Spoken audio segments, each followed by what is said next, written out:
Jiraiya marched at a deliberate pace. He didn't even pay much attention to the destruction that surrounded him. Walls of stone overtaken by glacial constructs. Fires as hot as the sun danced about, never managing to truly ignite the trees they were at the base of. Even an assortment of steel weapons lay about.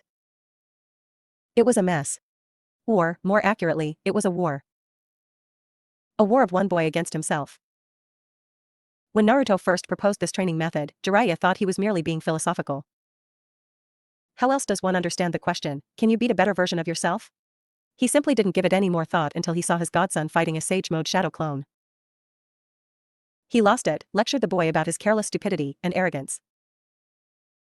Sage Mode was his trump card for a reason. Even an imperfect version provided such a massive increase in abilities, awareness, stamina, and durability that what Naruto was attempting was suicidal. Can you beat a better version of yourself? Was his only reply, and the Toad Sage wondered if the boy had been knocked around too much or completely gone around the bend. Until the Sannin really considered the conundrum. At that point, Naruto was amassing a great deal of skill and power. His body was maturing, his chakra manipulation was expanding and refining even more than they had been. Jiraiya doubted he'd find too many people that could simply outpower the Uzumaki Jinchuriki. But strength isn't everything. Rely too much on it and you'll be at a loss for when it fails you, when it turns out not to be enough.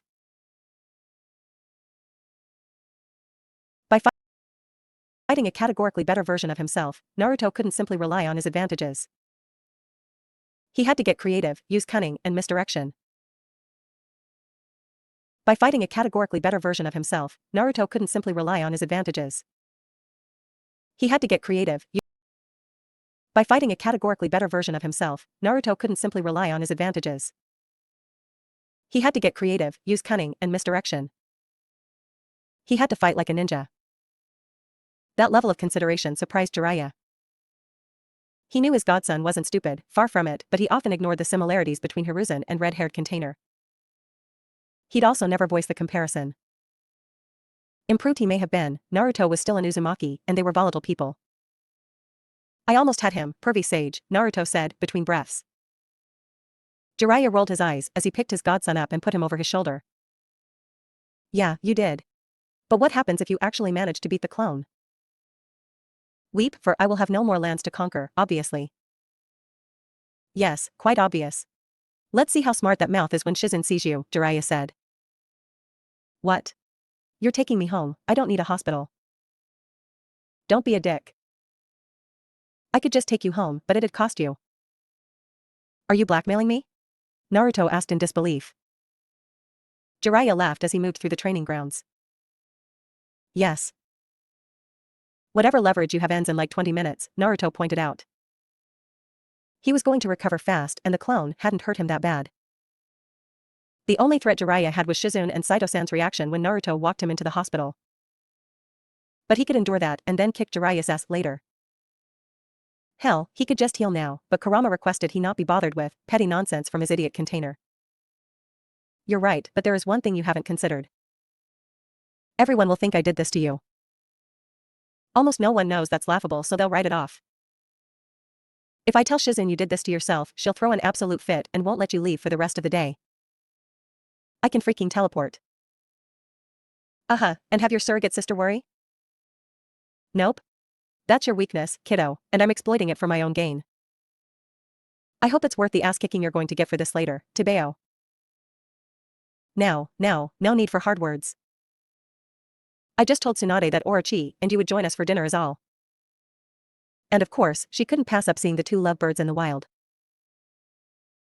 Are you scamming a double date off me? Naruto asked in further disbelief. By hook or by crook. Fine, I'll ask Orochi-chan, but you better be glad you're actually not a shit godfather or sensei. If you hadn't really trained me, I'd let your ass twist in the wind. An hour later, Naruto arrived at Orochimaru's, wanting to leave enough time to convince her should it be required. 2 short knocks, and he was greeted with the visage's girlfriend in a scarlet robe. Wordlessly she led the Uzumaki to her kitchen, where she'd been enjoying some tea and a quiet morning. Kabuto was already at the hospital, leaving her to bask in her solitude, not that she minded seeing her maelstrom. Naruto took a seat as Orochimaru retrieved another cup. What brings you by so early, Naruto-kun? Oh, I would love to say I was guided by nothing but the spirit of romance, but I am here to request a favor. A favor? Orochimaru asked, pouring tea into the cup. Yup. I saw favor, as you may be inclined to say no, but I am hoping my being in your debt will entice you to my cause. I am certainly intrigued, she said, leaving the cup on the counter and swaying seductively. Reaching a seat, she straddles her lover, yellow eyes looking intently. And for this favor, I can ask you anything I want in return? His nod brings a smile to her lips, and she gently starts to grind into him. She'd likely had done whatever he was going to ask, but the timing was perfect. They'd been together for a little over a month now, and while some may think this next step was a bit fast, it was always going to happen. That he wouldn't be in a position to refuse her made it all the better. Naruto was lost in the sensation, briefly forgetting why he was there in the first place. He got over the short-term loss of his executive function, but it almost slipped again when he felt her nibble his ear. He resolved himself to stay focused and not do what it is he really wanted to and what her kitchen table looked sturdy enough to handle. Jiraiya wants us to go to dinner with him tonight, so Tsunade Abakan will. Kukuku, is that all? She asked, increasing the pace of her grinding. And you have to be nice. So that's the real favor. Naruto chuckled, yeah. Orochimaru pulled back and looked into Naruto's eyes. Fine, I will go to dinner and be halfway decent to that miserable toad.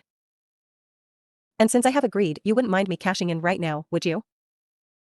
No, Naruto said, proud he'd kept his voice from quivering. He felt her grab his hand that had been resting on her thigh. She intertwined her hand into his, a sinister smile on her face. Naruto watched as a small white snake wrapped around his wrist. He looked into her eyes, his confusion evident. Her smile only widened. Manda wants to talk to you, was the last thing he heard before he felt the pull of a being summoned. Once the smoke cleared, Naruto found himself dumbfounded and half erect, being glared at by a purple people-eater. Oh, she's getting it so hard when I get back, was Naruto's thought, determined to really test the strength of her bed frame. Realizing the large snake wasn't going to say anything, Naruto concluded he had to initiate things. Sup? Kakashi stood perfectly still in front of the memorial stone. It was early yet, and with his team departed on an escort mission, he had a lot of time to himself. Some assumed he came to this stone to ruminate over his past or even excoriate himself in an attempt to alleviate his survivor's guilt. For a while, that had been exactly why he spent so much time in front of the tribute to the fallen. But not anymore, and not for several years. With all humility, Kakashi knew he was the premier ninja of Konoha during the time the Sannin had left. He found it oddly fitting, but not for any laudatory reasons. Like the village, Kakashi had lost his way after Minato-sensei's death. He sank into duty while not fulfilling his true duty to what remained of his sensei's legacy. By the time he pulled himself together, the Sandaime forbade him to be directly involved in Naruto's life. So he watched, doing what little he could while acting as a silent guardian. He watched as the young boy developed and was filled with a greater sense of pride than anything before. He saw him fight through the hate and isolation, staying focused on a goal. When Kakashi summoned Pakken in front of a 7-year-old Naruto he'd hoped the boy would try, he'd done the hand sign slowly while calling them out for that exact purpose. He assumed Naruto would be aligned with the Toads and they'd take care of him. Not a perfect plan, but it worked, and Naruto got a measure of happiness because of his connection to the Panthers. As Kakashi read over the names of the fallen, he would often contemplate Konoha as a symbol, a location, and a people. Danzo fetishized the location, he cared little for the people and did not believe in the will of fire. The Sandaime fetishized the people, overlooking their faults while basking in their praise. He had no doubts that Minato-sensei sacrificed everything for all three. Kakashi didn't know if he felt the same. He'd seen these people disregard his sensei while having the temerity to praise him. It was galling. Deep in thought, Kakashi-kun asked an aged voice from behind. No more than usual, Sandaime-sama. Uncover any great truths? I try, but they seem to elude me. I understand, my boy. I understand. Change is the only constant, and yet even the nature of change is in flux. Just 3 years ago, if I requested a ninja's audience, I received it without question. Now? They feel free to ignore me or come at their leisure. It's somewhat jarring to grow accustomed to. Hiruzen moved toward Kakashi, standing right beside him as he finished. I have been very busy, Sandaime-sama. Yes, I see, the former Hokage observed, dryly. I do not blame you for not wishing to be in my presence. I strained our relationship, or more accurately, your trust in me. I regret it, Kakashi. I regret a lot of things, and I fear I will never be able to truly make amends. You owe me nothing, Sandaime-sama, Kakashi said. It wasn't the truth, but the Hatake didn't want to be on the man's apology tour. He abused his authority, and there was nothing to be said beyond that. At the very least, I owe you an apology. I am sorry for a great many things, but keeping you away from Naruto was a mistake. I see it now more than ever. Ah, Kakashi thought. It always led back to Orochimaru. By keeping you and others away from Naruto, by alienating him, I left him vulnerable to Orochimaru's machinations. Support, acknowledgement, family, and even the chance at love. She's offered all of it to him and of course, he wouldn't turn it down. Maybe she's sincere, Kakashi observed. Doubtful. She may have a fully matured Sharingan implant, hiding it under an advanced contact lens. Who's to say she won't try to release the Kyuubi from Naruto, or control him in some way? There has only been one report and one legend of a single Uchiha controlling the Kyuubi. Yes, Madara. The man alleged to be behind Minato and Kushina's death. I have it on good authority that man is likely dead and has been for 3 years now. He would be who Orochimaru got the Sharingan from. Why are you telling me this now? And does Tsunade-sama know? Because I had another plan in the works, but I am considering abandoning it. It's likely she's aware of it anyway. I've been 5 steps behind her since well before her return. I fear for Naruto's safety and didn't think Jiraiya would allow him to enter a relationship with her. From my understanding, Jiraiya-sama doesn't allow Naruto to do anything. Unfortunate, but you appear to be correct. This is why I need you, Kakashi.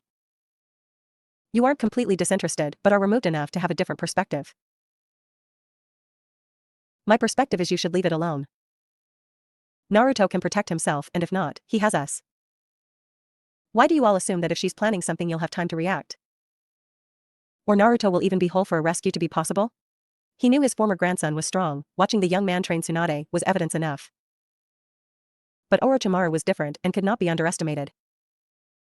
Have you tried foregoing the games and just speaking directly and plainly to Naruto? Sure, he might tell you to stuff it, but he's not a petulant child, he won't let his feelings outweigh sound advice. If that doesn't work and you're sure she's a threat to Naruto and subsequently the village, then flip a coin and kill one of them. That's not funny, Kakashi. I'm not joking. If you truly believe she's a threat, if there is nothing else motivating you, then neutralize the threat. Sometimes the most heroic thing you can do will appear villainous. Remember when you told me that? I do. Because the village came before everything. Not even my loyalty to Minato-sensei was an excuse to jeopardize it, risk conflict with Kumo or IWA. It was for the village. Just know, wherever you land on that, I'll be on Naruto's side. I've been manipulated by you enough for a lifetime. Ja-ni, Kakashi said before disappearing via Shunshin. So the guy says, lady, that's not a soap dispenser, Naruto finished and watched as Manda laughed. The two had been breaking the ice. Naruto was glad the snake wasn't as nakedly hostile as the stories made it appear. Even if Gamabunta considered him something of a savage, he respected his power. Alright, boy, I'm sure you know why you're here. Seeing if I'm worthy of Orochi-chan? Yes. I won't let what happened with Hiruzen happen again. He threw her away like a used whore, just to save face. I need to know your intentions, Naruto. Naruto felt flushed and embarrassed at the question. He knew his intentions, he had a plan, but just confessing to her giant snake daddy felt weird. And uncool. And awkward. But he couldn't allow his reluctance to be read as dishonesty, so Naruto answered. I care about her, Manda-sama. I don't know what the future entails, but whatever it is I'd like to have her in my life. She's precious, ugh, so lame, to me, and I only want the best for her. Alright, kid. Geez, didn't Bagheera teach you to keep a tighter rein on your emotions? The snake boss asked. Naruto had to fight down his annoyance, wondering if he were simply being trolled. I won't be eating you today, but I will keep watch. You start to look like that old monkey, and you'll deal with me. I am nothing like the old man, believe it. We shall see. But as of now, you have my blessing to court Orochi-chan properly. But if you ever have kids, they have to be snake summoners, not toad. Wha? Okay. What about the panthers? Granny Bast made it a clan contract with the Uzumaki? That's fine, you just keep that cutthroat pussycat away from me, Manda ordered. Naruto nodded in agreement and felt the same little snake wrap around his wrist, transporting him back to Orochi's kitchen. She was at her counter preparing to chop something, making a late breakfast. Naruto approached her and while she knew, the Sannin never turned around nor acknowledged his return. Not even when she felt his arms around her waist. That wasn't very nice, Tebeo, he whispered. I have never claimed to be nice, Naruto-kun, she responded, continuing her prep work, even as she felt his hand slide into her robe. But you can be sweet even. Don't worry, your secret is safe with me, Naruto responded. Orochi moaned, one of Naruto's hands traveled north and the other headed, at a teasingly slow pace, south. Good. If these people think they don't have to fear me, they may try to hold actual conversations with me. Naruto laughed but said nothing else, bantering being far from his mind. Orochi agreed, having been still turned on from previously. As she felt her former student preparing to take her from behind, Orochimaru was internally pleased. Just a few short weeks ago he would not have done this. He was shy or uncomfortable about sex, more overly respectful. She didn't know why, maybe her history with Hiruzen or Naruto not wanting her to feel used, but she had to rid him of it. One of the things she adored about him was his passion, and she'd accept nothing less in that aspect of their lives. A gentleman in the sheets benefited no one. He learned quickly, to both their benefits. And as a small gasp escaped her lips upon being entered, she was pleased. Clearly, Manda had, to some extent, accepted Naruto so she wouldn't have to worry about that any longer. Maybe Manda would start behaving normally again. She gripped the counter tightly as Naruto increased his pace, reveling in the sensation and the sounds he was making. He might be aiming for a quickie in the kitchen, but she knew better. They'd be in her bed shortly, hours having gone by in a blink of an eye. Orochi frowned when she felt Naruto pull out. She wasn't given time to voice her displeasure as she felt herself turned around and hoisted into the air. With practiced ease, she adjusted to the position change, kissing her lover deeply as she rolled her hips. Maybe you should create a clone so we can finish this upstairs, she suggested, and Naruto complied. She giggled at the annoyed face the clone made. The silent protest of having to cook, while the original was so obvious, he may as well have shouted it. Playfully she blew the clone a kiss and winked as she was carried off. She wouldn't know immediately, but it was possible that another step of her plan would be completed today. If not, it wouldn't be due to lack of effort. It was just as she said, hours seemingly passed in a blink of an eye. Now, as her head lay on his chest, raising and lowering gently with each breath, she takes a moment to regard him. He'd changed so much over their time apart, having lost much of the roundness in his face, but still retaining some softness. She also noticed that he seemed to be somewhere else mentally. His look wasn't one of worry, but preoccupation. As if he could tell he was being watched, he looked down and smiled brightly at her. Sorry, lost in thought, he said. I hope I'm not boring you already, Naruto-kun. Never, was his response. Then what were you thinking about, she asked. Naruto squashed the impulse to lie and say nothing. It felt wrong and he didn't want to hide things, but he also didn't want to burden her with his concerns, so he went for a change in topic. Have you considered starting on another sub-element? It didn't take a genius to see his dodge, but she would allow it for now. In the abstract, yes. The magnet release isn't exactly easy, but is more than battle-ready, as far as how I plan to use it. Do you have some thoughts? She inquired, and Naruto nodded. If you're comfortable with Jiten, then Koton might be an easier step as it's something of a continuation. As opposed to a wholly different two-element combination? It surprised her that Naruto thought adding a third element into a manipulation would be easier, but he would have the experience. How should I start? Naruto chuckled as he could hear the excitement in her voice. He wouldn't blame her. Pushing his chakra to do as much as it could, the joy of a new development had been a solace to him for much of his life. And every new development just inspired him to top it, to try to do more. Do you have some iron sand on you? The Uzumaki watched as a seal glowed on her left arm and a clump of iron sand emerged on her palm. Start spinning it, slowly. The snake Sannin did just that. Her eyes widened slightly as she witnessed Naruto's hands be engulfed in golden chakra. She channeled chakra into the contact lens covering her Sharingan eye, wanting to remember this in perfect detail. As Naruto placed his hand under hers, she felt it warm as this potent, pure-filling chakra was being transferred to her. The iron sand began to solidify into one mass and change into a blob of steel. Now you have to think of an object. The more familiar you are with the object, the easier the manipulation, Naruto said. Orochimaru considered what she'd like and quickly came to a conclusion.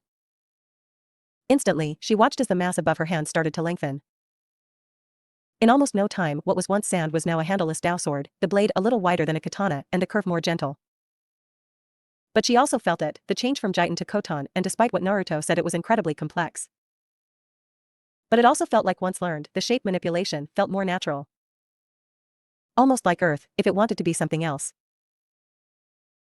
She considered the exchange, her vast intellect more focused on why Naruto would suggest Koton than on how to mimic what she'd just experienced. She was cognitively diverse, or what some might call a high-functioning sociopath. She didn't process emotions like everyone, but she forced herself to understand them. His far-off gaze, his changing of the subject, and now the Koton led her to one conclusion: he was worried. That didn't feel that straightforward, Naruto-kun. Yeah, it isn't easy, but I managed it, and I'm not a genius, nor the strongest of a legendary trio. You flatter me, but I doubt I'd have enough time to get a handle on Koton, certainly not enough time to learn the impervious armor jutsu you're looking to teach me, she said. She paid no attention to the surprise on his face, placing the newly created sword on her dresser. Only once she returned did she speak again. You don't have to concern yourself with I. The lightning armor is formidable, but all jutsu have a weakness. Though, covering myself in high conductive material would seem like a really bad idea. The lightning armor trades the conductive and piercing power of Raiton for increased strength, speed, and near-perfect protection of the user's body. Unless one wielding it intentionally tries, it won't really shock nor pierce you. If that weren't the case, the lightning could be forced to divert to various conductive sources, making the user lose control. Unless you and I are on much better terms than I realized, there is only one way you could know that much about the lightning armor. No wonder Tsunade's been so smug, hinting at you teaching her something special. Does your girlfriend not deserve such a magnificent jutsu, Naruto-kun? Orochi asked, finishing with a pout. I thought you were my rival? I happen to be naked, so right now, I am no such thing. And if you walk around like that all the time, then I guess we'll never be rivals.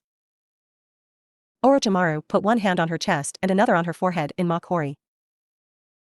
Think of the scandal, Naruto-kun. What about my virtue? He didn't fight back the laugh, motivated by his girlfriend's antics. Once his fit was over, he did make one minor correction. I'm not teaching Obachan the lightning armor, I'm teaching her how to beat it. There is a lesser but more flexible derivative jutsu called lightning style, overdrive, and I did show her that. Well I guess that's okay, Orochi responded, knowing about that jutsu herself. It would be absolutely destructive in Tsunade's hands, and the snake Sannin was looking forward to their next spar. With the grace befitting her years of experience, Orochimaru slid over Naruto and straddled him. She looked deeply into his eyes and reiterated her initial point: you don't have to fear for my safety. I am well equipped to fight the Raikage. I believe you, Naruto started before pausing and collecting his thoughts. I don't fear but I also don't understand him. What does he want? Why do this now? It can't just be what Raza sent, can it? No, she reassured him, at most you'd simply be an excuse. It also doesn't surprise me you can't understand him. I have a theory, and if I'm right, it isn't a conclusion you'd reach, it just isn't like you. What do you mean? You look at the state of the shinobi villages, and you see peace. Not perfect, but peace all the same, and you can't see why anyone would want to upset that, sacrifice lives for a tolerable status quo. But that is the thinking of someone that believes in the will of fire, of the very ideas underpinning the creation of Konoha. You have to remember, Hashirama-sama and Madara created Konoha to stop the senseless deaths of sending children to battle after battle. Every other village was created in response and out of fear of the Senju Uchiha alliance. Even if some find it tolerable now, they were forced to change because of Konoha's mere existence.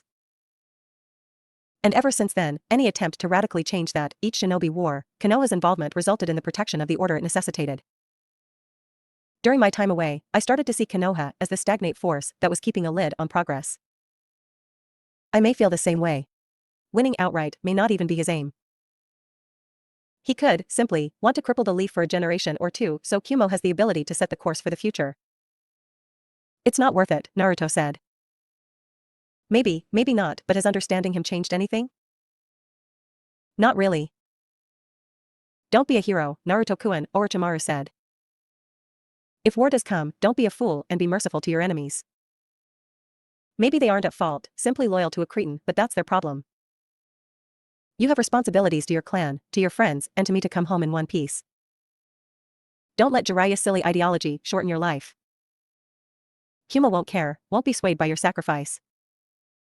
Fight with your full power. Promise me, she requested. She knew what she was doing by forcing this promise on him, but she needed to know he would be selfish and prioritize his happiness. Maybe the shinobi world needed a hero, but it'd have to find someone else. He was hers. Hers and no one else's. There are times for mercy, Orochi-chan. There are things worth sacrificing yourself for. My clan, my friends, you. I can't promise to never do that, but I do promise to always do my best to come home. I won't pursue a fool's peace, and if the worst happens and Kumo calls for war, I'll give them all they can handle and then some, Tebeo. That'll do, for now, she said and was awarded a face-splitting grin. I do have one more question, that golden chakra was that dash. The QB? Yeah. We're totally buds now. Oh, and that's why it isn't so malicious? Yup, Naruto was cut off by the sound of a distinctive knock, and I would love to explain how but Oba-chan is here so I need to go get ready, Naruto said. As he grabbed his clothes he gave her a quick peck and teleported to his room. Nice ass, Uzumaki, an unwanted guest said. Naruto turned around, hands darting toward his groin. What the hell, Karen-chan? Why are you in my room, Tebeo? Some guy dropped off Jiraiya-sama and your suits. I was hanging it up because I'm a wonderful cousin. I wasn't expecting a show. And you're still not getting one. Then you're going to need to larger hands. Naruto's face started to match his hair. Get out, Databeo. Fine, geez. Karen exited and Naruto ran into his private bathroom, bemoaning that his father probably never had to deal with stuff like this. The double date went well. For the most part. Keeping to her word, Orochi was nice to Jiraiya. It was the other patrons not used to seeing the snake Sannin in something as slinky as a black cocktail dress that were causing a problem.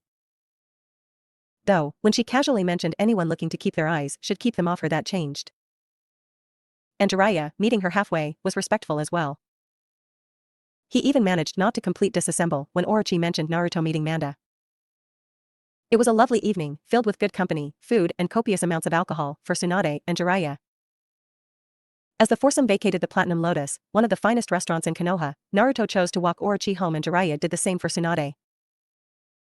It had been mostly silent between the two Sannin, their walk illuminated by the starlit sky.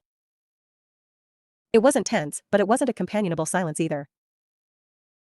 The two had so much unsaid between them, and with more life behind them than in front, they each wondered if that would ever change. Tsunade tugged at Jiraiya's black suit jacket. The garment hanging off her shoulders, to combat some of the briskness of the night air. I know you convinced Naruto to come along, so I would agree with this after you asked me. Jiraiya grinned, I had no doubt.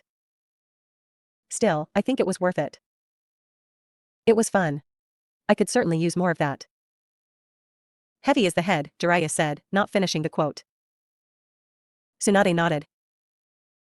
I knew it would be, but Sensei couldn't continue on and you wouldn't have taken the chair, so that left me. A position I never wanted, living someone else's dream. Sometimes that's all we can do for the dead. I wonder what Minato would say. If I'd redeemed myself over the last 3 years, if he'd forgive me. You really did love him like a son, Tsunade observed. I did. I never got it, how you could leave. How we all seem to rate so much lower. Not until Minato did I really understand the hopelessness of seeing your future taken away. It wasn't that you didn't care about us, you just couldn't see a path forward, and I'm sorry I wasn't able to help you. I am, too, Jiraiya. I knew how you felt, I should have reached out. Who knows how things could have been different.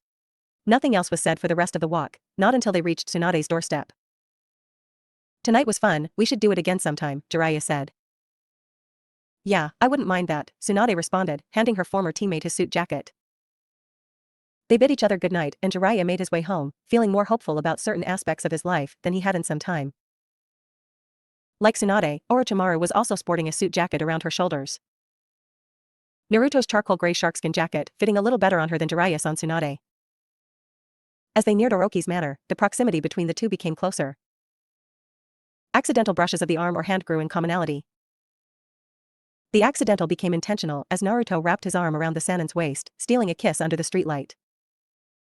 "You staying tonight?" she asked. "You're not sick of me, yet?" he inquired, cheekily. "I'm just as surprised as you," Orochi responded. Knowing he'd been one-upped, he retaliated with another kiss. It was meant to be quick but transitioned into something else entirely. Not wanting to waste time, the two shunshed into Orochi's. Naruto pulled her into another kiss, her back against the door. On separate he whispered, "Someone's here." She nodded, having sensed a presence as well, and had a better-than-good idea of who it might be. Wordlessly, Naruto departed and Orochi straightened herself up before she entered her home. Strutting to the location of her intruder, she saw her sensei sitting in a chair with a beaten and restrained Kabuto beside him. "Why are you here?" she asked, foregoing any hint of game playing. "Before I answer that, why doesn't Naruto drop the genjutsu and join us? There won't be any need for an assassin strike under the cover of darkness." Instantly, several shimmers appeared and it was revealed that Naruto had snuck in 3 shadow clones along with himself. I counted only 2 shadow clones, I really must be slipping. You can ruminate about your monumental decline elsewhere, what do you want? To put an end to this war of ours, Orochimaru. To reach some sort of ceasefire before things escalate to a point where there is only one option, you try to kill me or I try to kill you. The snake Sannin was shocked by this, assuming her sensei would never give up trying to entrap her. But he was right, there weren't many more places to go before they had to try to kill one another. A part of her would love to see him dead after having been brought low and thoroughly shamed. It would be a fitting conclusion to their tale. Not for the affair. She wouldn't deny she had some affection for the man and respected him as a ninja, but compared to Naruto, Hiruzen was just a cure for her boredom. She also didn't care about the abortion, having a child wasn't in her career plans at the time and she'd seen his other kids, they were hardly impressive. No, the burning hatred she had for Hiruzen Sarutobi rested on one thing. To save his marriage, he spun a tale about his seductress of a student who used her wiles to secure her selection as the next Hokage. This ensured he wouldn't, for any reason, ever allow her to replace him. He killed her dream, all to avoid the consequences of his actions. She often, bitterly, thought that was the best Hiruzen had ever fucked her. So, she harmed his precious family, spat on his will of fire and made him eat seeing her as his favorite student. But she didn't need that anymore. She'd won. He departed in scandal and shame and more importantly, she had Naruto, and continuing to one-up her sensei could jeopardize that. And whatever upheaval may happen outside the village, she needed things to remain stable here for the immediate future. She'd won. It was a total victory. She decided to sit down and hear the defeated man out. As Hiruzen began to share the details of why Kabuto was beaten up, neither the Sandaime nor Orochimaru were paying much attention to Naruto. He was remaining silent, but they simply could not hear the most important conversation happening in the room. The old man lies. I can sense his duplicity, as if it were a 10th tale, Naruto. Thanks, Kurama. If he endangers her, I know I'll lose Konohamaru and maybe even Kurenai-sensei, but I'll erase him. Even now, the prospect doesn't please you? I never truly wanted the old man dead, just to either do better or get out of the way. And, as much as I hate it, I can't completely forget about how he was when I was younger. I was so angry back then, I could have become someone you could have never respected. That has to count for something. But my gratitude has limits, and he's long crossed them. What's the plan? Kurama asked. He could do very little for his friend. He knew Naruto was telling the truth, wishing the aged monkey would stop with his meddling. I don't know. I really don't know. Do you ever regret it, Jiraiya? Naruto asked. It was the day after the old man's confession, and Naruto hadn't slept much. After Hiruzen left, Naruto watched as a beaten Kabuto almost had his skull crushed by the hands of his lover. Subtly channeling Kurama's chakra, he could feel her disappointment in Kabuto's actions. The offense in his motivation. But more than anything, her rage. It didn't burn like his. Before he integrated and got a true leash on his emotions, Naruto's anger often felt like it could melt tempered steel. Hers was cold but no less pronounced in its expression. He didn't step in, however, because she hadn't felt out of control and he was proven correct. The disgraced medic was told to leave, given some mission he only half paid attention to, but while helping Kabuto up off the ground he placed a Hiraishin marker on him. Kabuto had shown himself to be a potential threat and death would come swiftly should the need arise. Jiraiya looked at his godson, the red-haired young man sitting under a tree and looking up at the sky. But his eyes didn't seem focused. It was not for the first time Jiraiya wondered what his final student was seeing.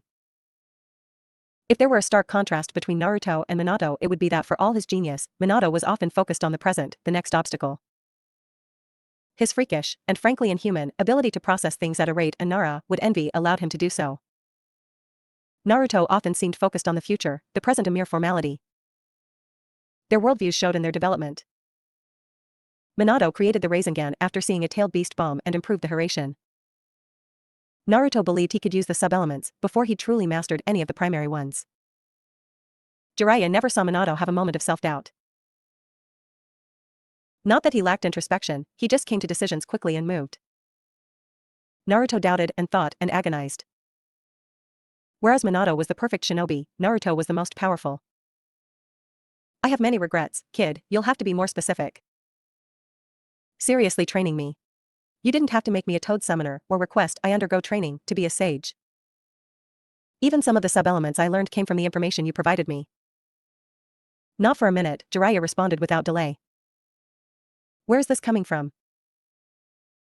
Naruto hesitated before answering, not sure how to express it all. When I first started seriously training, it was out of offense. There was so much in my life I couldn't control. I couldn't know about my parents, couldn't change my reputation. Couldn't not be the shortest. Couldn't not be alone. But my chakra was just that, mine. Something I could control, and yet some fucking geek was telling me when I was allowed to learn jutsu. I couldn't stand it, so one day I made a decision. And I made that decision the next day and the day after that. I didn't understand then that strength can't exist in a vacuum, not in this world. A decision made almost 10 years ago and remade every day since. I wanted to be the strongest, the best. What would change for the better if you were weaker? I'd probably sleep better, Naruto quipped. Bullshit. You may have made the choice at 7, but you would have made it at 10 or 12 or whatever. The weak are preyed upon unless they get stronger or someone does it for them. At what point are you simply preying on the weak, regardless of your intention? Jiraiya stroked his chin, deducing some of Naruto's concerns. He hadn't told Tsunade the true extent of Naruto's abilities yet, there hadn't been much reason. Jiraiya had seen powerful shinobi, he'd trained 5 of them. Minato could decimate armies. Nagato could do so much more.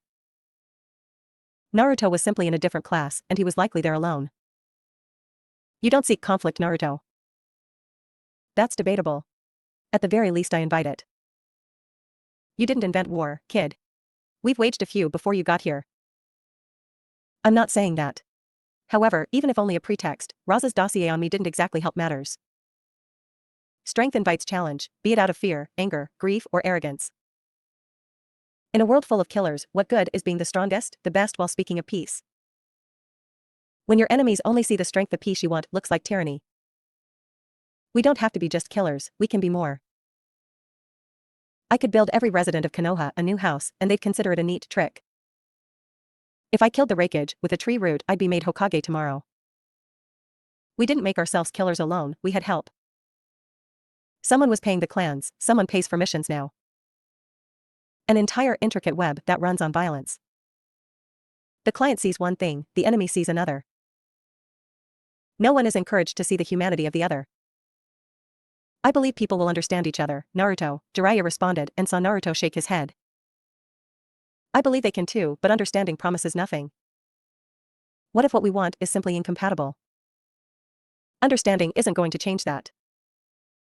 Or what if we can't forego that feeling that comes with overcoming those that oppose us?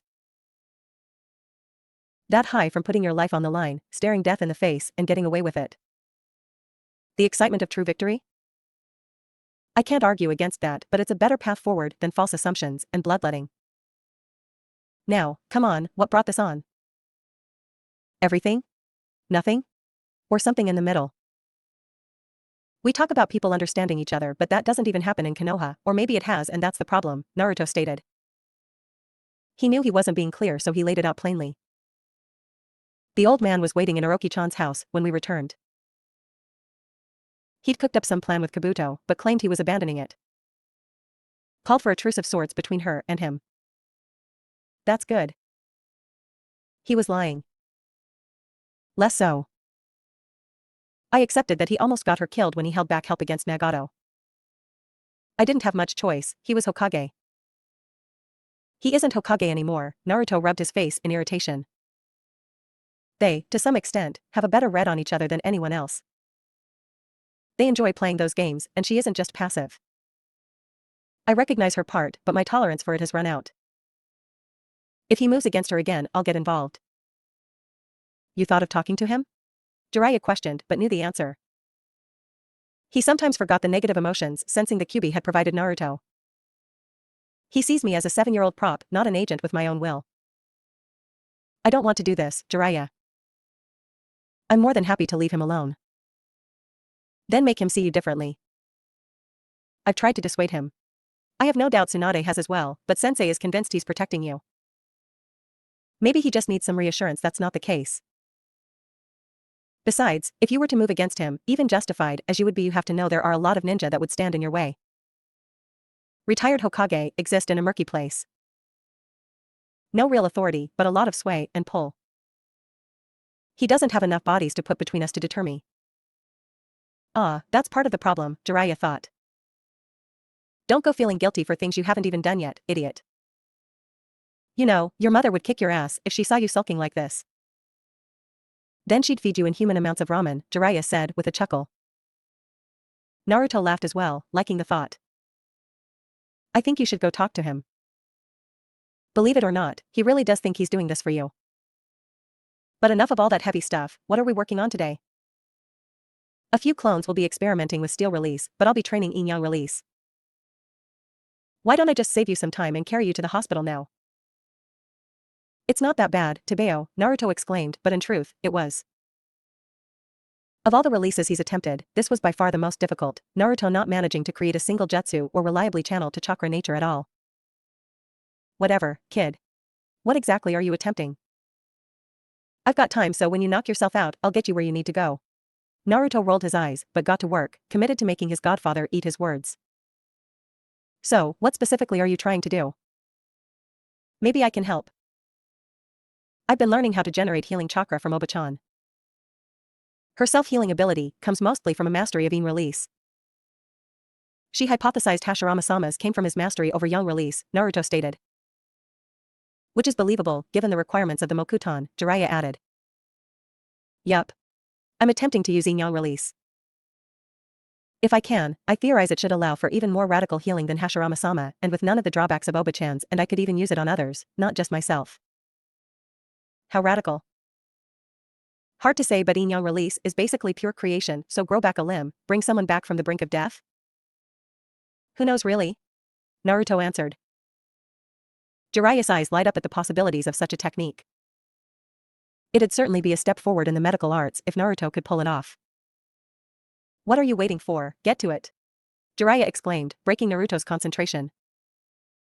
I'm trying, you shitty pervert. Try harder. Naruto's hair shaping into 9 distinct tails was all the warning Jiraiya got before the chase began, one toad sage doggedly pursuing the other. Elsewhere, Tsunade donned a grim expression on her face. Orochimaru had shared Hiruzen's confession and call for a truce. Neither woman believed the man was done. Tsunade knew neither side would ever truly budge, their mutual antipathy well earned over the years. Is Kabuto still alive? Kukuku, of course. Tsunade hummed in acknowledgement. It wasn't a guarantee she'd have left the boy alive, not after he confirmed he told Sasori where to find Naruto. Tsunade wouldn't have cared if Orochimaru killed him, but doing so without going through proper channels could have caused a problem, which was the Sandame's goal. It wasn't the worst plan. Where is he now? He was told to join Kimimaro-kun and the others in their search for Zetsu, Orochimaru responded. Tsunade shot her friend a look. You sure that was wise? From my understanding, the Kaguya is a bit fanatical in his loyalty. What happens if he gets Kabuto? Kimimaro won't do any permanent damage. He knows how to follow orders. And if they should find and neutralize Zetsu? What then? Why, I don't know, Tsunade-chan. You're the Hokage, I'm sure you'll figure something out, Orochimaru said, sarcasm dripping off every word. Tsunade simply rolled her eyes before sighing. Are you going to finally tell Naruto? Now that he knows about the secret room? Yes, tonight, Orochimaru answered, her tone losing all playfulness. If he doesn't respond well, dash. I'll handle it, Tsunade-chan, Orochimaru stated. Tsunade nodded and let the matter rest. Not liking the tense atmosphere, the snake summoner decided to change topics. We've been so focused on how my night went, we haven't even brought up your after-dinner activities. Tell me, Tsunade-chan, did you let that toad play in your well? She said, donning a devious smirk. What? Tsunade asked, in genuine shock. It's a metaphor. The toad represents Jiraiya, and the well your vag dash, she was cut off before she could finish. I know what you meant, and no, of course I didn't. What is wrong with you? I'm a high-functioning sociopath that got cock-blocked by a geezer. The question was rhetorical.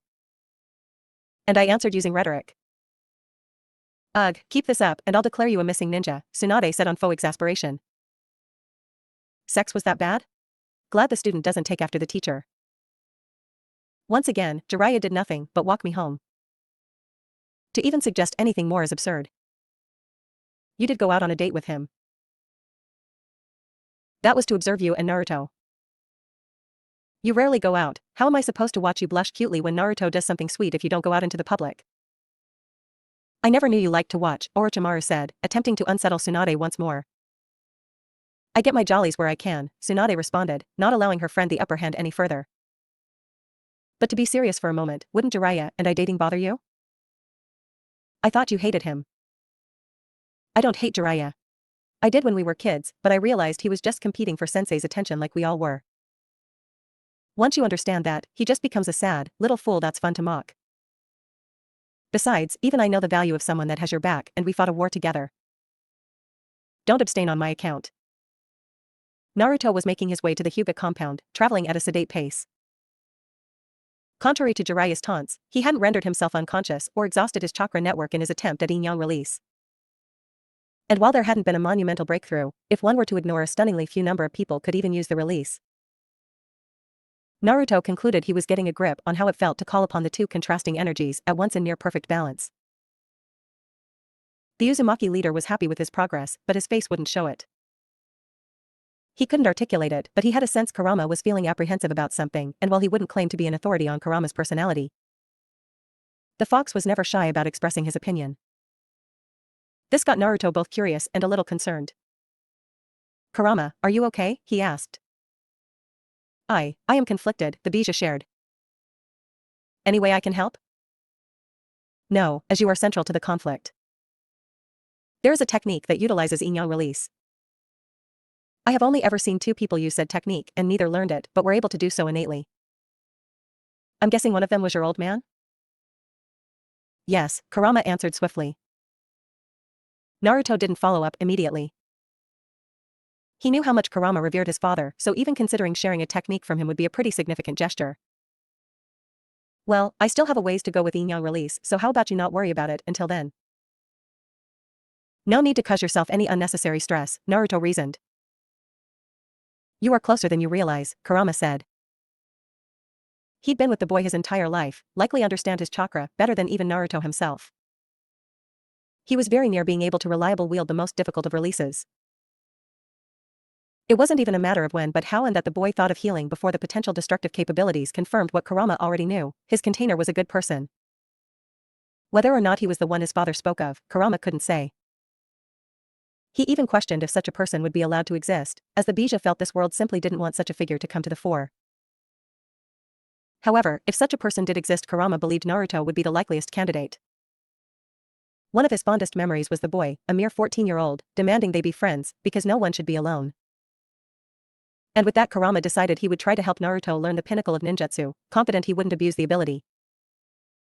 With one of his concerns put to rest, Kurama cut the connection and allowed Naruto to focus. Naruto felt Kurama end the conversation, the sensation indescribable. He didn't mind that the fox never ended things like a person would. As soon as he was done, he just stopped talking. It was blunt, but why would a giant fox be anything but? Naruto walked into the outdoor area he normally trained Hanabi. He heard before he saw her diligently striking a training post. It would take months for her to truly reprogram her instincts away from the gentle fist, but she was a dedicated student and a pleasure to teach. He also saw her ninjato sitting beside her, a little charm tied to the handle. Some might admonish her, but Naruto wouldn't. She wasn't a kunoichi yet, but a child training to be one. Also, if she were good enough to get away with it, then why shouldn't she? The Uzumaki was not alone in observing his student, Hayashi, and Niji, both in attendance. It was not surprising to see Hayashi there as he would pop in their sessions from time to time. Niji, however, had been unexpected. The two had crossed paths since Naruto revealed his heritage, and the Hyuga seemed to not know how to regard him. Naruto thought he should just visit that bun-haired girl one night and get laid so he'd stop worrying about other people. It had surprised no one that Jiraiya agreed with Naruto's assessment. Hayashi-san, Niji-san, Naruto greeted. Hanabi heard but knew to continue her warm-up, pleasantries could wait. Naruto-san, Hayashi replied. Uzumaki-san, Niji said. You two planning on observing today? Naruto asked, in genuine curiosity. It'd be a really unfortunate lesson to sit in on. If you wouldn't mind, Hayashi answered and Niji merely nodded. Of course not. And it appears she is done warming up. Good morning, Hanabi-chan. Good morning, Naruto, she said and ignored the brief tensing of her father's face. Naruto didn't require or ask her to call him sensei, so she didn't, and her father needed to accept it. What are we doing today? I'm not going to have to fight those demonic gummy things again, am I? Naruto laughed. To help her practice her new taijutsu style, Naruto created a few of his water style, gummy paladins to fight her. Not really stronger than the average water clone, but significantly more durable, Hanabi did not enjoy sparring the little golems. Not today, Hanabi-chan. We're going to start you on getting used to fighting without one of your biggest assets. He watched as she thought for a moment before coming to a conclusion. My Byakugan? Yup. Not saying it'd ever happen, but if you are in a situation where you need to rely on other sensory inputs, it's best you have trained and prepared for such an event. Now, the rules are simple. Once it starts, I will only move, at most, 5 feet from my current position. You must find me and retrieve this scroll, he explained, pulling a red scroll from his pocket. Once you do that, we can move on to the next exercise. Any questions?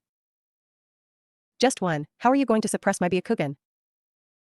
With Genjutsu, of course. I don't think you quite get how my eyes work, Naruto. Hanabi said. Naruto simply smiled while performing a sequence of hand signs, and before the Hyuga heiress realized it, she was cloaked in perfect darkness. An infinite blackness that knew no start nor any end. What many don't know about Tobirama Senju's Genjutsu is the psychological toll being trapped in pure, unending nothingness can do.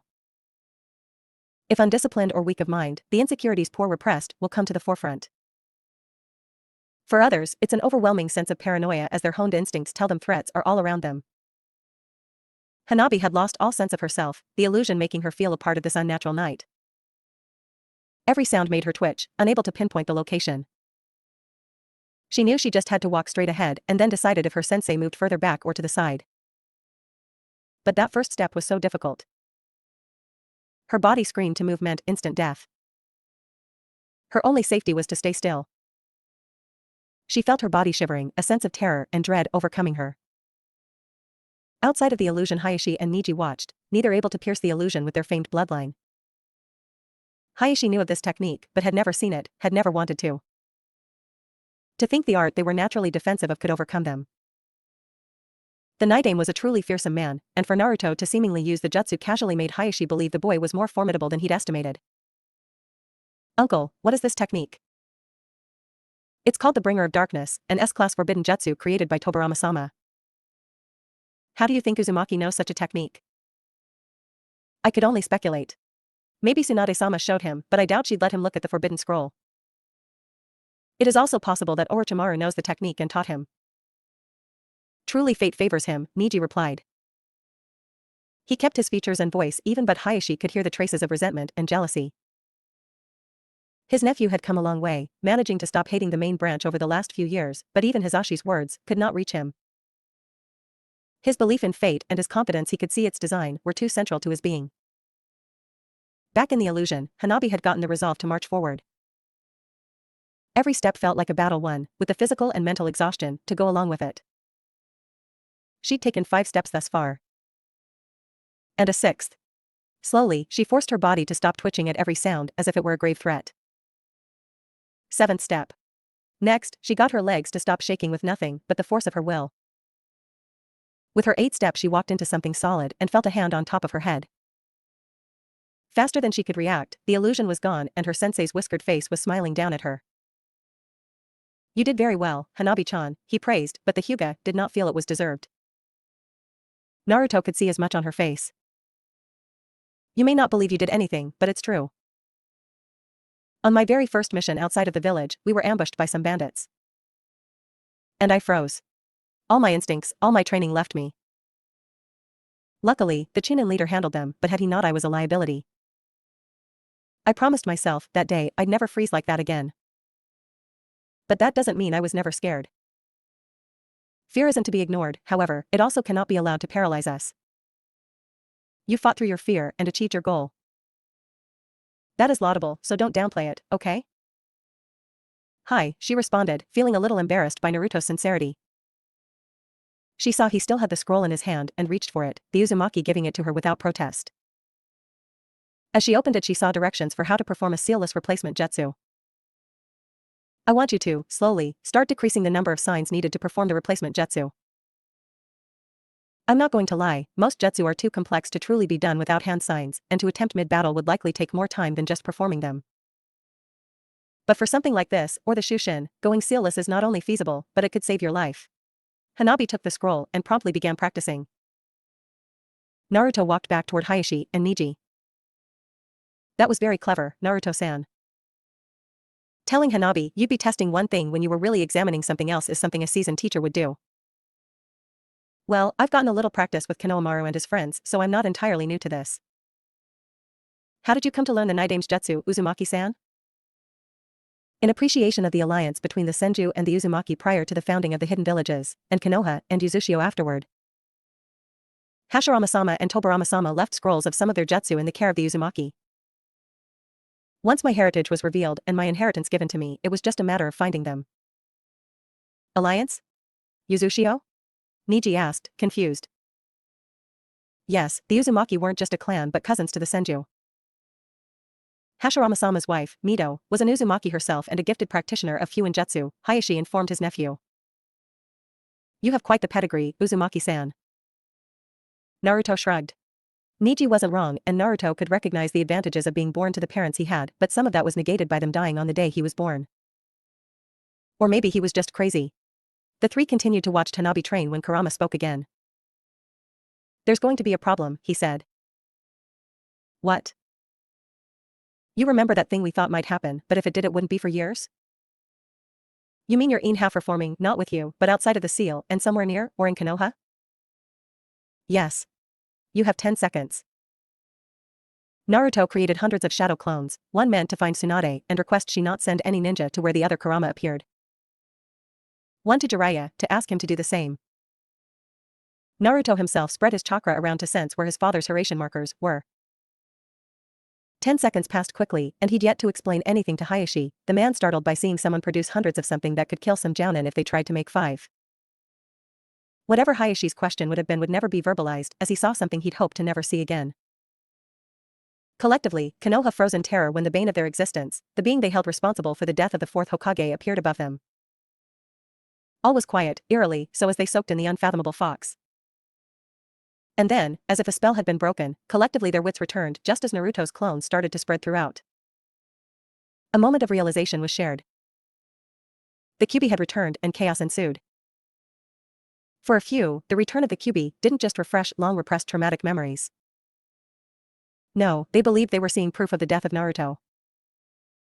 Only the appearance of a clone stopped Tsunade and Orochimaru from acting recklessly.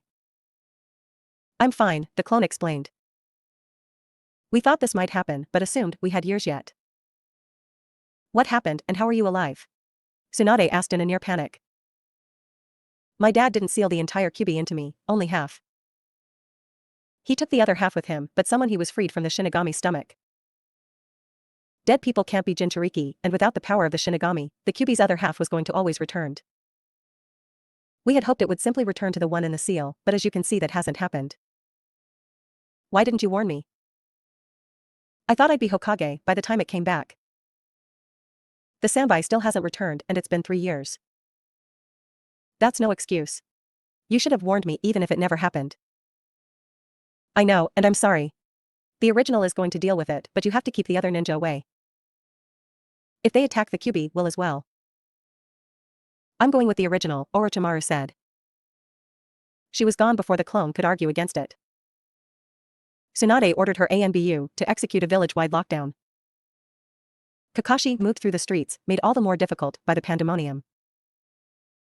The screams were deafening and the giant fox hadn't even done anything yet. Looking down at the village in mild confusion. That didn't matter. He knew a Jinchuriki couldn't survive the Bija being extracted or otherwise leaving the seal. He cursed himself to failing once more, but he had to find Naruto. It didn't know why, but he needed to see his body with his own eyes. You shouldn't be going that way, Kakashi heard from an all-too-familiar voice. Naruto? Clone, but yeah. I'm alive and can handle the fox. Going there won't do you any good. Why are you doing this to us? A villager yelled at the clone and more people turned to look at him. Please make it stop? I have a family. We all do. Please. Look, just get to the shelters. This isn't something I'm doing. I'm not attacking the village. But the fox? All will be explained after the original me handles this. I won't let the village get wrecked. The clone saw the looks of skepticism, but the ninja on the scene pushed them toward the shelters, while they wondered what to believe. Hiruzen and Jiraiya both were hurtling toward the fox, Jiraiya holding off on summoning Gamabunta in case Naruto needed to do so. However, the Toad Sage's progress was stopped when he saw ninja attempting to attack clones of Naruto. Several yelling they had been right, the fox boy had simply bid his time to strike. None of them could touch the clones, but they also couldn't attack without proving the deranged shinobi correct. Stop your attacks this instant. Jiraiya bellowed. Jiraiya-sama, he'd dash. Shut the hell up. If the fox were out of the seal, Naruto's clones wouldn't exist, because he'd be dead or dying. Then how? That's not your concern. Help people get to safety and await further instruction. And if I ever see you attack my godson again, I'll kill you where you stand. Go, he barked. Thanks. No problem. You know if the original has a plan? Get him out of the village and try to talk things out. And if that doesn't work? Let's hope it does, the clone answered and Jiraiya returned to chasing toward the Kyuubi at top speed. Somehow he managed to make it to the Kyuubi's location at the same time as his sensei, who was decked out in battle armor. Each watched as Naruto held out his fist toward the Bijou. Said Chakra Beast seemed to consider the offer, instead deciding to slam down his hand on top of Naruto. They paled, fearful the fox had killed him. Elsewhere in the village, Naruto was reassuring his sensei. Once she saw the Kyuubi, she'd gotten her shoes on, fully intending to go find Naruto. The Sandaime had told her what would happen should the Kyuubi ever escape the seal, Naruto would die. She was met at the door by her student, or a clone. He quickly explained what was happening, and while it didn't exactly comfort her, at least she knew he wasn't dead. He walked her back to her couch and remained. Most beings are not self-aware when they come into existence. Kurama was, and while the experience was novel, it wouldn't recommend it. He'd returned from the pit of the damned, being trapped with that stupid Hokage. The man wasn't the worst company, but he split the fox in half, and that was just a dick move. Somehow, someone had undone the pact and they both left the Shinigama's stomach. He assumed that Minato bastard went to the Pure Land, but he had to wait for his true return. Upon it he was greeted with wave after wave of negative emotions. He almost missed not having to suffer through that. He hadn't even done anything yet. Gaining back all of his senses, it was overwhelming. He remembered this location as the place he was sealed after spearing his former containers. And then a red-haired person appeared before him. The boy had hair like Kushina, and he could sense his other half within him. The boy was weird. He couldn't sense any hate within him. Kurama had only known one person truly free of hate. Even Ashura wasn't completely free of it. Get him drunk and ask about Indra, and you'd bear witness to it. Kurama had to test him to see if this was some trick. Without warning, he tried to squash the boy. Before his hand could leave the ground, he heard laughing in his ear. That wasn't very nice, Kurama, he said, truly not upset at the Biju's show of force. Would you mind going elsewhere so we can talk in private? Kurama nodded and for the second time felt himself being teleported.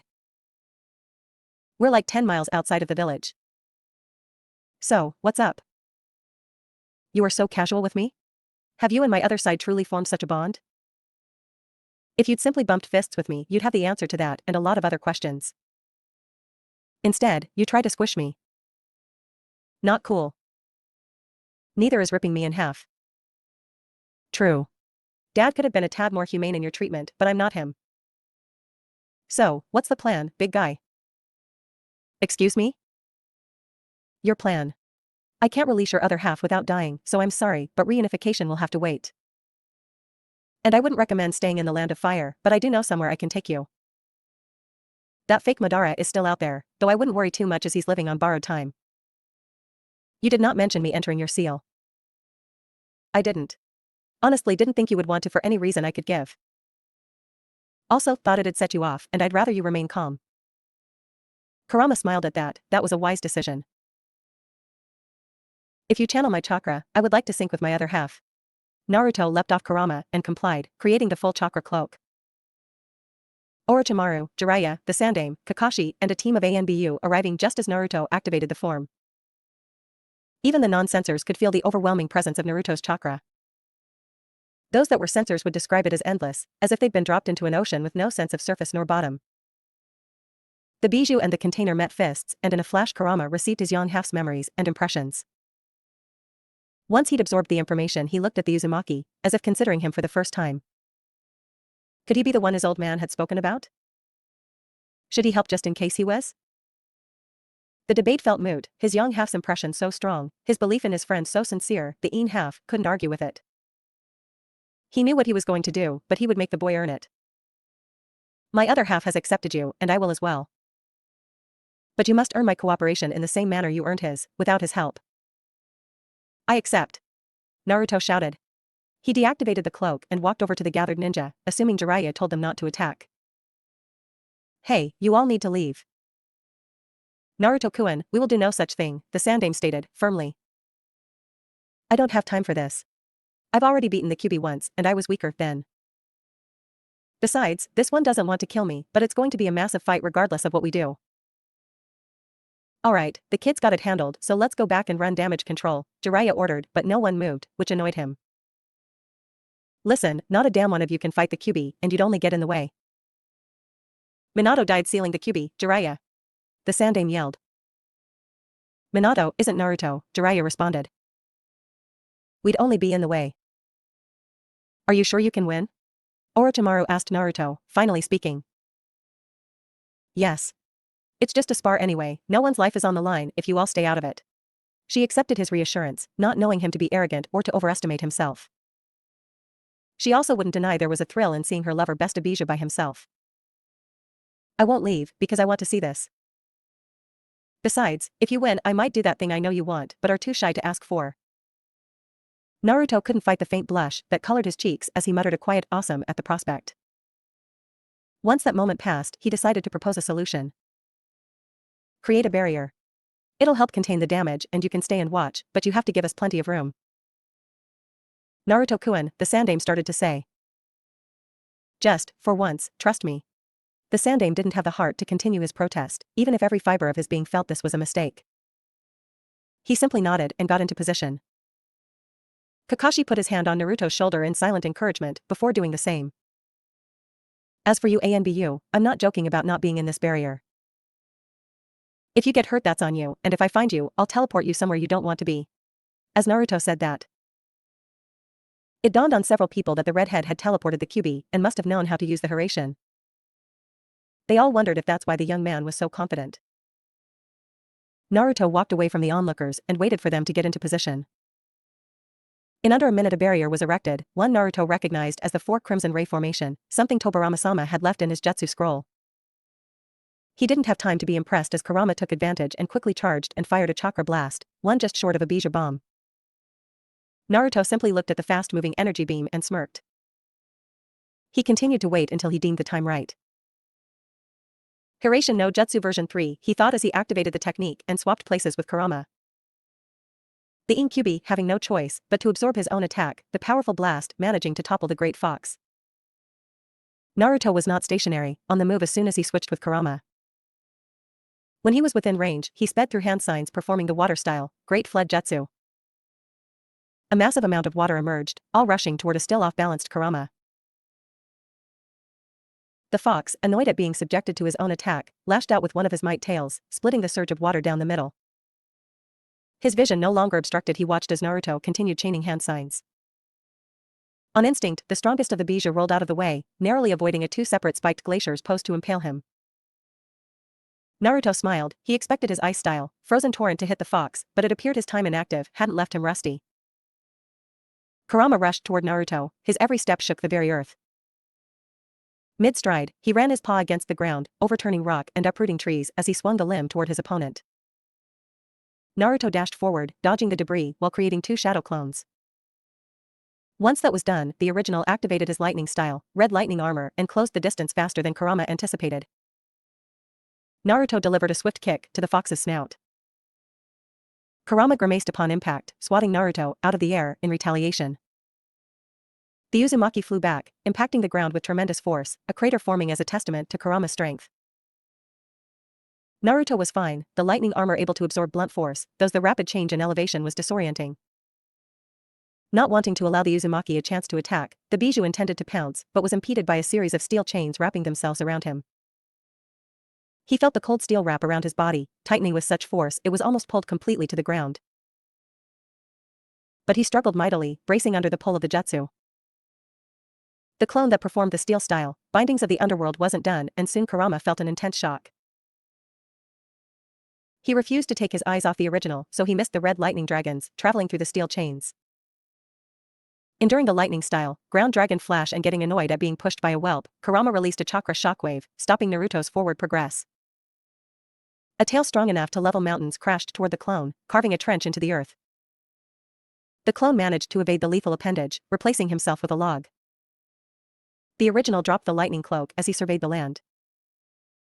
For such a short fight, the devastation was just short of awe-inspiring. If they were on Uzushio, he'd drag it out to give Kurama some more time to be free, but maintaining a barrier can burn through one's reserves faster than they'd expect, and if Kakashi were maintaining one side, then he may be nearing his limit. He watched as the fox arose to his full height. It really was awesome. No man-made monument or structure could compare. Naruto considered how things would have been if people hadn't reflexively feared or envied the Bijou. If they were looked upon with wonder, instead. Maybe one day, he thought as he prepared himself to finish this. It's time to end this, Kurama, he shouted, and the fox cracked a grin as he charged. Naruto met his charge, his pace increasing as his third clone dispelled, causing Naruto to slip into sage mode. He performed a sequence of hand signs Kurama knew well and hated dearly. Ox, horse, boar, snake. Wood style, wood golem jutsu, Naruto called out for effect. Kurama stopped his charge, choosing to charge a Bijou bomb instead. He truly hated all things Mokuton. However, his progress was halted when he felt himself once again teleported. This time he appeared in the sky and saw a clone on a clay bird, giving him a cheeky grin. No time to even swat at the thing as the golem grabbed the proud fox and slammed him on his back. Sage art, gracious deity gates, Naruto called from atop his wood construction. 9 gates appeared, crashing through the top of the barrier, each pinning a tail down to the ground.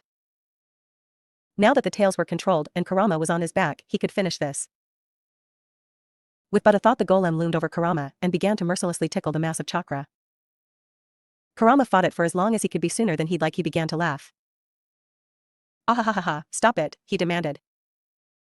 His voice deep and raspy. "You gotta give, before I'll stop." "Ha ha ha, fine, ha ha ha, I give." "You win, ha ha ha." As soon as Kurama conceded, Naruto stopped his assault and removed the deity gates and dispelled the wood golem. Kurama returned to his feet, now towering over the boy that had just bested him. He could see Naruto smiling, not that he won, but out of enjoyment. The Kyuubi held his fist out, certain this wouldn't be a mistake. Naruto reciprocated. The Uzumaki didn't fight the sensation of being engulfed by the red, bubbling chakra. He allowed it to enter his system, and once he was all absorbed, he stood still.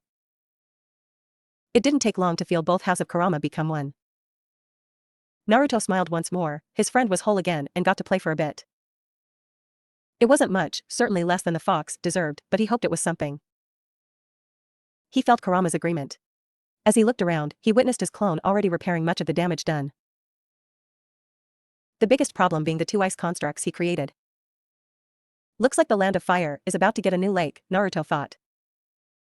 The Uzumaki started walking toward the village. In moments the barrier was done, and he was surrounded by the 8 onlookers. Jiraiya grabbed his godson and put him into a headlock. See, sensei? I only train the best, and it is only the methods of the gallant Jiraiya that would allow one to stand up to the Kyuubi, the Toad Sage exclaimed, holding up a peace sign with his free hand.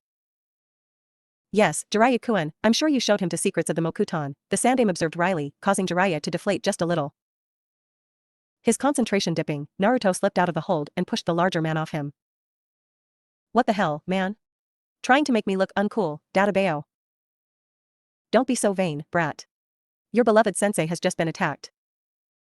A good student would defend my honor. What honor, you shitty pervert? Stop bragging about stuff all the time and people wouldn't cut you down, Tabeo.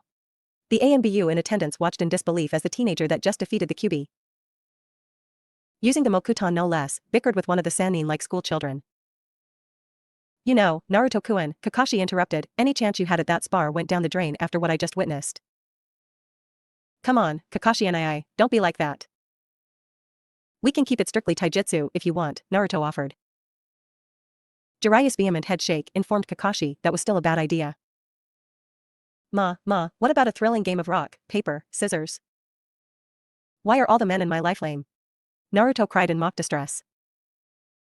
Kukukuku, it's okay, Naruto-kun, the snake Sannin comforted, having slid right beside the red-haired shinobi. He favored her with a face-splitting grin. The Sandaime watched as the two slipped into an easy rapport. The very sight of it turned something in him sour. He thought back to Naruto's last words to him, just for once, trust me. Had that been a large part of his problem? How many people had counseled him, warned him, done all they could to deter him from continually trying to entrap his former student? Had he lost the ability to trust in the judgment of others? Had he truly become that arrogant? Consumed with his thoughts, the Sandaime didn't notice they had arrived at the village's gates. Scores of Konoha shinobi and civilians were present. The longtime Hokage watched as Naruto dodged a punch from Tsunade, retaliating with a hug and quiet words shared only between the two.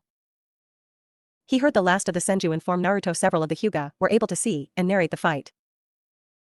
She encouraged him to address the crowd, the panic having subsided. Naruto looked unsure, a sign of his lack of faith in the villagers, but Tsunade's resolve broke through. He watched as the young man took tentative steps towards the mass of people, all eyes on him. Nearly 17 years ago a tragedy befell the village. Many were lost, even more scarred physically and mentally, by the event. What many didn't know was that day was supposed to be a happy one. The start of a family. It wouldn't happen. When a female Jinchuriki gives birth her seal weakens. A man claiming to be Madara Uchiha took advantage of that time and not even 10 minutes into the world he took me hostage. Forcing my father to protect me, this self-proclaimed Madara abducted by mother and released the Kyuubi upon the village. He then controlled the Kyuubi and made him attack. The rest most of you know. The fourth battled the Kyuubi and in his final act he sealed half of the chakra beast into himself and half into his son. Me. Naruto ignored the gasps heard throughout the crowd. The sealing jutsu my father used trapped him and his half of the Kyuubi within the stomach of the Shinigami. Somehow he was released from his eternal prison and allowed to go to the Pure Land. However, a dead person cannot contain a bijou and the half of the Kyuubi was released into the world. I didn't know how long it would take to reform, the Kyuubi had never been so injured he had to disperse. It was much faster than I anticipated. As the Hyuga clan told you, I'm sure, the free half of the Kyuubi agreed to enter the seal and I now contain the entirety of the fox. Knowing he did not attack of his own volition may not change how any of you view him. You may not be able to forgive his deeds. I won't fault you as, truthfully, I haven't forgiven many of you either, Naruto said. Much of the attendants looked down in shame, remembering how they ostracized the fox boy. How so many looked upon him in fear or disdain, wishing he'd simply stop existing. It shamed them to think this was the son of their great hero, a man many would openly venerate in front of the boy they would make a pariah. But I don't hate you. And even when I was at my lowest, my opinion about the village at its most negative, I never wanted to harm you. I simply wanted to be free of your antipathy. For better or worse, Konoha is my home. My family, my teammates, and my sensei are here. My duty is to protect this village, and I will do so to the best of my abilities. Maybe in time we can become something more and truly embody the will of fire the Hokage of the past and present extolled. I think I'd like that. Having said his piece, Naruto took Orochimaru by the hand and teleported away. He didn't hear Tsunade, Hiruzen, and Jiraiya all confirming the parts of his story they could. He wouldn't have cared. The people either believed him or they didn't. He just wanted to be alone. In an instant, they arrived at her door, and Naruto felt her tense. He turned toward her, and she looked concerned. He couldn't fathom why. Oroki-chan, what's wrong? I'm not surprised after what's happened, it slipped your mind. The room Kabuto was trying to gain access to, I was going to show it to you and explain everything. If you don't want dash. I need to. You deserve to know. Just, however you respond, know nothing I did was to hurt you. The snake Sannin felt a pair of warm lips meet her own as her cheeks were cupped. It was a short kiss. More tender than what they normally shared, but the feeling of reassurance it sparked was welcomed.